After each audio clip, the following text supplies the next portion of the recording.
Sebelumnya, Om Swastiastu, Om Wignamastu Namasidam. Perkenalkan, nama saya Imade Sajarmayuda dengan MPM 2012110011 dengan kelas 1 TI P34.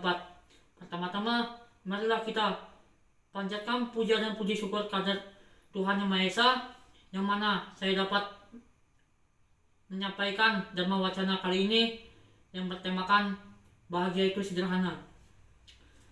Setiap orang pasti menginginkan hal tersebut. Mengapa itu bahagia dan bagaimana caranya bahagia? Namun kita jauh dari kata tersebut, terkadang kita, namun tak dengan apa yang kita rasakan sekarang pada ucapan tersebut kali ini. Dengan kata segala kesibukan dan aktivitas, terkadang kita lupa untuk bagaimana caranya untuk bahagia. Baik, selama ini kita sering membaca atau melihat di sosial media, memiliki teman atau sahabat yang terlintas dalam suatu seseorang sedang mengupload temannya di pinggir sawah atau dengan caption bahagia itu sederhana ya. Mengapa kita bisa bahagia tersebut? So, jangan lupa, marilah kita bahagia apa yang kita miliki sekarang. Demikian kurang lebih curahan hati seseorang yang merasakan betapa sederhananya bahagia itu. Marilah kita kembali ke pertanyaan pertama, mengapa kita harus bahagia? Karena bahagia adalah tujuan kita dapat sadar dengan apa yang kita miliki sekarang ini. Kekayaan, rupa, kemewahan, gelar atau jabatan lainnya. Kita berpikir sudah mencapai tujuan. Ternyata tidak, namun kita renungkan dengan penuh kesadaran, maka semua itu hanyalah sebuah alat bantu kita untuk menggunakan mencapai tujuan. Begitu juga hal yang lahirnya kita ke dunia ini merupakan sesuatu media untuk kita digunakan mencapai dalam tujuan hidup, yaitu kebahagiaan lahir dan batin. Kelahiran manusia dalam pandangan Hindu adalah sebuah kesengsaraan yang disebut sebagai samsara atau purnabawa. Namun memiliki kelahiran pula manusia diberikan kesempatan untuk mencapai tujuan. Sesuai dengan agama Hindu yaitu Moksartam, Jagadita, Yaci Iti Dharma, yang artinya mencapai kebahagiaan di dunia dan kebahagiaan di rohani atau disebut dengan batin. Baik, pertanyaan yang kedua yaitu apa yang kita dapat lakukan sehingga kita bahagia? Apakah cukup hanya dengan mensyukuri kita menjadi manusia? Tentu tidak. Untuk mencapai tujuan hidup, maka manusialah harus berkarma atau berbuat. Salah satunya kemampuan yang dimiliki manusia yang tidak dimiliki makhluk lain adalah pikiran atau ide. Pikiran sebagai alat suatu kelebihan dan juga sekaligus titik kelemahan pada manusia. Ketika ia tidak mampu mengendalikan pikirannya, pengendalian diri dan perkembangan terhadap pikiran menjadi sangat penting.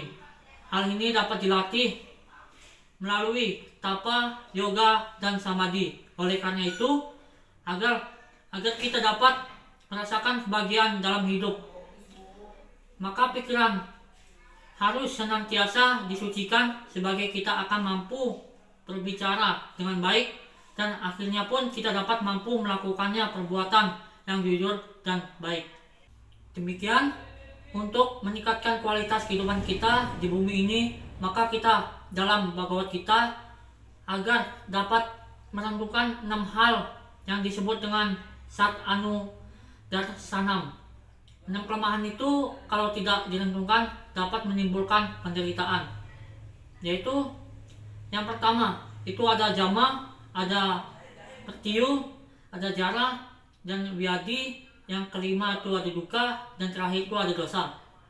Yang pertama itu ada janma. Artinya lahir ke bumi hendaknya dipahami sebagai kesempatan untuk memperbaiki lahir dan batin. Kelahiran ke bumi segalanya dipahami dengan baik melalui perenungan berdasarkan penunjuk kitab suci dan ilmu pengetahuan. Dengan perenungan itu akan diperoleh wawasan hidup yang baik dan benar. Dalam hidup ini kita mampu senantiasa berperilaku untuk berdasarkan dharma, maka kita suci menjanjikan akan memperoleh kehidupan bahagia dan skala maupun niskala. Baik, yang kedua itu ada mertiu. Artinya siapa saja yang pernah lahir cepat atau lambat pasti akan mati. Kapan kita mati, yang penting kita hanya Tuhan yang tahu. Karena mati itu sudah pasti ditentukan sejak awal, agar mati kita untuk menurunkan umum mati secara wajar. Yang ketiga itu ada jarak, yang artinya umur tua, menjalani hidup tua ini dengan usia lanjut, bukanlah baru kita menentukan saat kita sudah tua. Menghadapi usia lanjut, hendaknya menentukanlah sejak dini mungkin. Perenungan itu yang dimaksud agar persiapan untuk menghadapi hari tua, baik mental maupun fisik, dilakukan dengan sebaik-baiknya. Yang keempat itu ada biadi, yang artinya sakit. Keadaan sakit itu tidak pernah diharapkan oleh siapa saja, tetapi sakit itu pernah singgah pada diri siapa saja. Baik orang mengatakan lebih baik mencegah daripada mengobati. Ini artinya mencegah timbulnya penyakit itu hendaknya dialami benar sejak awal. Mengapa? Karena kesalahan dari awal untuk memelihara kesehatan itu sangatlah amat sulit ditanggung kalau sudah tua. Yang kelima ada duka, yang artinya sedih atau derita. Dinamika hidup di bumi ini memang suka dan duka. Karena itu konsep hidup bahagia sastra suci agama Hindu mengatasi suka dan duka. Bhagavad Gita Sloka 11 ayat 15 mengatakan, sama duka sukam diram, yang artinya seimbang dan tangguhlah menghadapi suka dan duka. Dalam sloka tersebut menyatakan barang siapa yang seimbang dan tangguh menghadapi suka dan duka, ia akan mendapatkan hidup yang bahagia untuk mencapai surga. Yang terakhir itu ada dosa. Kata dosa berasal dari kata dus, yang artinya melemahkan atau merusak. Arti ini dalam hidup perilaku manusia yang melemahkan, bahkan sampai merusak adanya, yang menguatkan manusia senantiasa memikirkan dalam-dalam agar jangan berbuat untuk melemahkan dirinya dengan berbuat dosa yang menjauhkan hidup ini pada bahagia, apalagi dosa. Dengan merenungkan sebelum berbuat apa yang kita lebih mampu menghindari dari dosa. Dengan demikian, semoga melalui perenungan 6 permasalahan dalam hidup ini, kita akan lebih siap dalam menghadapi segala cobaan kehidupan kita, sehingga apapun itu cobaannya, semoga kebahagiaan hidup akan selalu menghampiri pada diri kita sendiri. Bahagia itu sederhana. Ya, benar, bahagia itu sederhana. Bahagia itu yang kita yang menciptakan. Bersyukur atas apa yang kita peroleh dalam kehidupan ini. Bersyukur bukan karena kita bahagia, tetapi bahagia karena kita bersyukur. Demikian terma wacana saya kali ini. Mohon maaf ada kesalahan kata.